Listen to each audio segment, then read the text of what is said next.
राधे राधे सभी को। आप सभी को मेरी तरफ से दिवाली की हार्दिक शुभकामनाएं। तो दिवाली की शुरुआत की मार्केट में जाकर शॉपिंग के साथ। मार्केट में गए जहां हर जगह चहल पहल थी। तो सबसे पहले जाकर हमने कुछ डेकोरेशन का सामान देखा। पूरी मार्केट डेकोरेशन के सामान और दूसरी चीज़ें जैसे कि लाइट्स से भरी हुई थी। अलग अलग तरह की लाइट्स, कोई प्रोजेक्टर वाली, कोई लड़ियों वाली, जो कि कलरफुल से लेकर सिंगल तक सभी अवेलेबल थी। तो जो भी सामान पसंद आया, जो भी लड़ियाँ पसंद आई, जो डेकोरेशन पसंद आया, वो सब खरीद लिया और बाकी छोटा मोटा सामान खरीद कर हम आ गए घर पर आकर सारा सामान दिखाया, जिसमें फूलों की माला, सब्जियां, कैंडल्स, मिठाइयाँ और बाकी छोटा मोटा डेकोरेशन का सामान था। सामान दिखाने के बाद मैं और मेरा भाई लगे घर को लाइट से डेकोरेट करने। तो सबने अपने घरों को डेकोरेट कर लिया था, लेकिन हम थोड़े से लेट हो गए थे क्योंकि लाइट्स लाने में थोड़ा टाइम लग गया। तो लाइट्स लगने के बाद घर कुछ ऐसा दिख रहा था। तो घर को लाइट से डेकोरेट करने के बाद मैंने घर के अंदर भी कुछ छोटी मोटी डेकोरेशन कर ली थी। तो घर के डेकोरेशन के बाद मंदिर भी डेकोरेट कर लिया। मंदिर में भी कुछ डेकोरेशन की फूलों की माला और दूसरा कुछ छोटा जो सामान मैं लेकर आई थी उन सब से मंदिर को डेकोरेट कर लिया। साथ ही घर में भी कुछ शो पीसेस जो मैं लेकर आई थी वो मैंने लगा दिए। उसके बाद अगले दिन सुबह उठकर मम्मी ने गोवर्धन महाराज की स्थापना की और स्थापना के बाद हम लगे उनके लिए भोग बनाने, जिसमें सबसे पहले उनको मीठी लस्सी का भोग लगाया, बाद में लगी खीर बनाने। तो खीर बनकर तैयार हो गई थी। तो उसके बाद कुछ मिठाइयाँ जो हम मार्केट से लेकर आए थे और कुछ मामा लेकर आए थे मम्मी की दिवाली पर, और सोन पापड़ी मुझे वैसे तो पसंद नहीं है लेकिन ये अच्छी थी।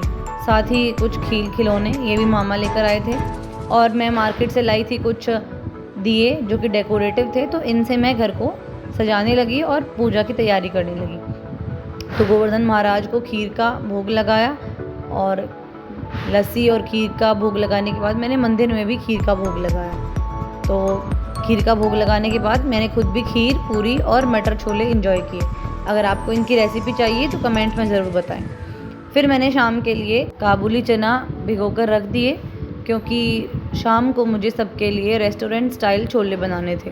हमारे घर में छोले सभी को बहुत पसंद हैं। फिर शाम होने के बाद हम गए अपने बाग में अपने दादा पर पूजा करने के लिए। दिवाली पर, होली पर, हर त्यौहार पर हम वहाँ पर पूजा करने के लिए जाते हैं। तो जब हम वहाँ पर गए तो वहाँ पे बहुत ही सुंदर डेकोरेशन की हुई थी।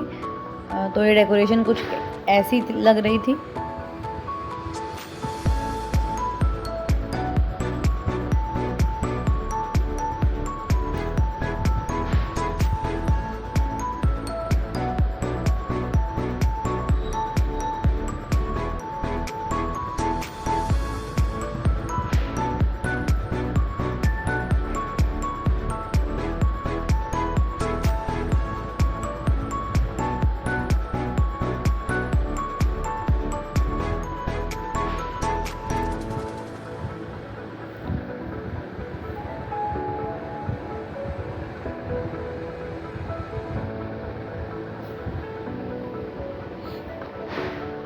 हमें तो डेकोरेशन देखने में बहुत ही अच्छी लगी। तो वहाँ से वापस आने के बाद हम सब ने गोवर्धन पूजा की। किसी ने तो 20 तारीख को ही गोवर्धन पूजा कर ली और कोई आज 21 तारीख को गोवर्धन पूजा करेंगे। सबकी अलग अलग रीति रिवाज होती है। हमारे यहाँ तो बड़ी दीपावली को ही गोवर्धन पूजा कर लेते हैं। आपके यहाँ गोवर्धन पूजा कब मनाई जाती है मुझे कमेंट में ज़रूर बताएं। अगर अभी तक आपने मेरे चैनल को सब्सक्राइब नहीं किया है तो प्लीज़ मेरे चैनल को सब्सक्राइब कीजिए।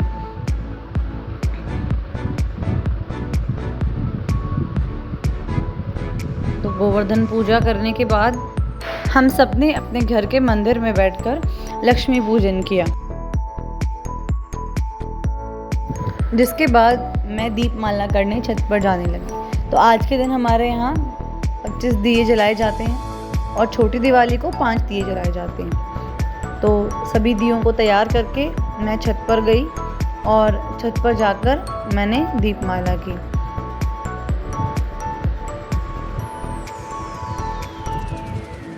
तो दीपमाला करने के बाद और लाइट्स लगी हुई थी तो छत कुछ ऐसी दिख रही थी और आज हर तरफ जहाँ भी देख रही थी वहाँ लाइट ही लाइट थी। साथ ही में मैंने तुलसी माता के सामने भी 2 दीपक जलाए, एक दीपमाला के लिए और एक जो मैं रोज़ शाम को तुलसी माता में दीपदान करती हूँ उसके लिए।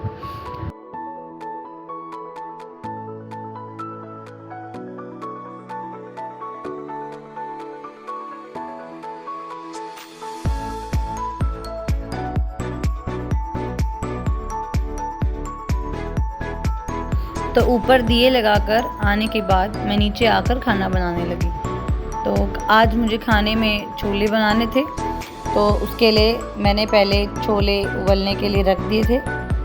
साथ ही मैंने प्याज को मोटा मोटा काट कर घी में भूनना स्टार्ट किया। साथ ही में मैंने एक चुटकी हींग भी डाली, जो कि डाइजेशन के लिए बहुत अच्छी होती है, तो मैं प्याज के साथ ही डाल देती हूँ। तो जब तक प्याज भून रहे थे तब तक मैं लगी दूसरा छोटा मोटा काम करने। प्याज भून रहे थे तब तक मैंने टमाटर भी मोटा मोटा काट लिया, और छोले की सब्ज़ी में आज मैंने 3 से 4 टमाटर यूज़ किए थे। छोले और राजमा ऐसी सब्जियों में मैं टमाटर ज़्यादा डालती हूँ, जिससे कि फ्लेवर बहुत ही अच्छा आता है।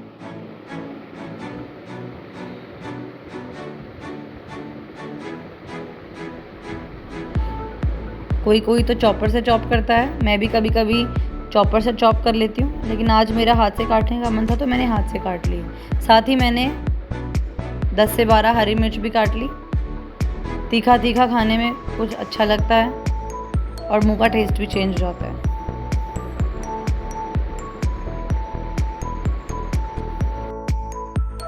टमाटर कट चुके थे, साथ ही मैंने उबले हुए छोले जो थे उनमें से कुछ छोले लिए और उनको मैश करना स्टार्ट किया। मैं हमेशा छोले मैश करके डालती हूँ, कुछ थोड़े बहुत छोले मैश करके डालने से ग्रेवी थोड़ी सी थिक बन जाती है और जिससे छोले का टेस्ट बहुत ही अच्छा आता है। तो मैंने अच्छे से छोलों को मैश कर लिया था। साथ ही मैंने प्याज भून लिए थे, तो जब प्याज भून गए तो मैंने उसमें टमाटर और मिर्च ऐड कर दिए और थोड़ी देर तक चलाया।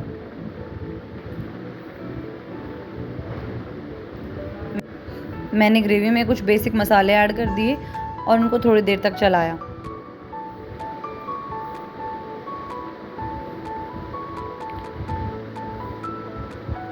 हल्के से मसाले जल ना जाएं तो इसके लिए मैंने बॉइल्ड छोलों का पानी उसमें ऐड किया, इससे भी फ्लेवर और अच्छा आता है। तो थोड़ी देर तक सौटे करने के बाद मैंने उसको थोड़ी देर छोड़ दिया और जब उसने ऑयल रिलीज़ किया तो मैंने उसमें छोले डाल दिए और 2 या 3 सीटी आने तक छोलों को पका लिया। फिर मैंने सबके लिए थाली लगाई। आज मैंने छोले, पूरी, रोटी से थाली तैयार की और मम्मी ने गोवर्धन के उपले बनाए। तो ऐसी सेलिब्रेट हुई इस साल की हमारी दिवाली। आपने दिवाली कैसे सेलिब्रेट की मेरे साथ ज़रूर शेयर करें। अगर आपने अभी तक मेरे चैनल को सब्सक्राइब नहीं किया है तो प्लीज़ मेरे चैनल को सब्सक्राइब करें। हैप्पी दिवाली।